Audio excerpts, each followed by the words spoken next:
Holdingul Decagro a fost înființat în anul 2023 și, deși este un brand nou pe piața îngrășămintelor, are în spate o istorie puternică, cea a sitului industrial din Nea Carvali, Grecia, cu o experiență de peste 60 de ani în domeniul fertilizanților.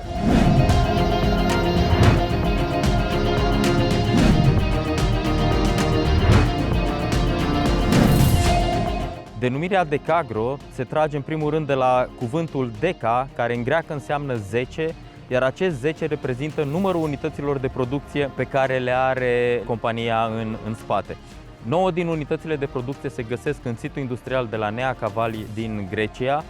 iar aceste cumulate au o capacitate de producție de peste 1 milion de tone de produse finite de îngrășăminte granulate.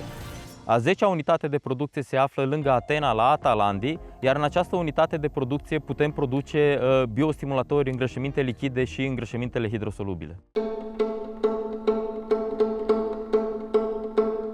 Decagro le oferă fermierilor soluții de fertilizare de înaltă calitate și eficiență, care respectă cele mai exigente criterii de protecție a mediului. Decagro își propune să ofere fermierilor cele mai înalte soluții și cele mai avansate soluții din punct de vedere tehnologic și să înglobeze în fertilizanții pe care îi pune în piață ultimele descoperiri ale mediului academic și ale științei în domeniul fertilizării și nutriției plantelor.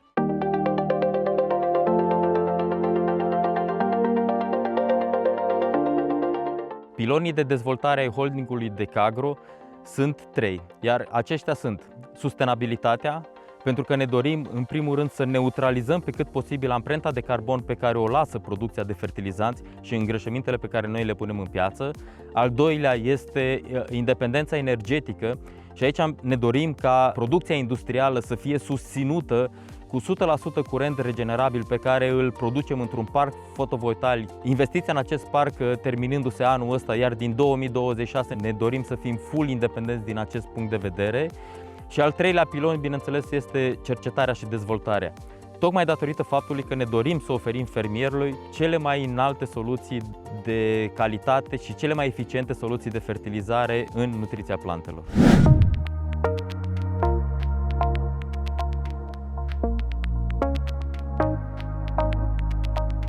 Modernizând constant liniile tehnologice de producere a îngrășămintelor și a soluțiilor de fertilizare pe care le oferim, noi reușim să integrăm în aceste soluții de fertilizare mai multe materii prime sub diferite forme, fie că vorbim de lichide, fie că vorbim de solide, fie că putem face mixuri între materii prime solide, lichide, materie primă organică sau anorganică, tocmai ca să controlăm cât mai mult din procesele nutriționale care au loc și, bineînțeles, schimbul de nutrienți care are loc între îngrășământ, sol și plantă. În aceste condiții, toate îngrășămintele pe care Decagro le pune în piață, ele sunt omologate în categoria funcțională de produse 7, adică amestec de produse fertilizante. De ce acest lucru? Pentru că, în primul rând, pe lângă nutrienții care sunt conținuți de aceste îngrășăminte, mai adăugăm suplimentar biostimulatori, inhibitori, amelioratori de sol, tocmai pentru a controla cât mai mult dintre procesele nutriționale și a oferi o garanție utilizatorului final că ceea ce punem noi în îngrășământ se translocă cât mai mult și ajunge în plantă pentru a crește productivitatea culturilor.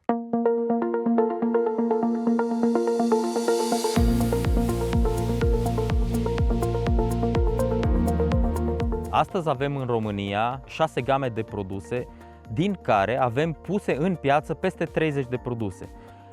Cu aceste 6 game de fertilizanți putem acoperi absolut orice nevoie în ceea ce înseamnă nutriția plantelor pentru orice cultură și pe orice tip de sol, fie că vorbim de îngrășămintele granulate pe bază de azot, fie că vorbim de îngrășămintele granulate pe bază de NPK, macro și micronutrienți, fie că vorbim de îngrășămintele lichide, de biostimulatori și, nu în ultimul rând, de îngrășămintele hidrosolubile, care sunt create special pentru sistemele de fertirigare.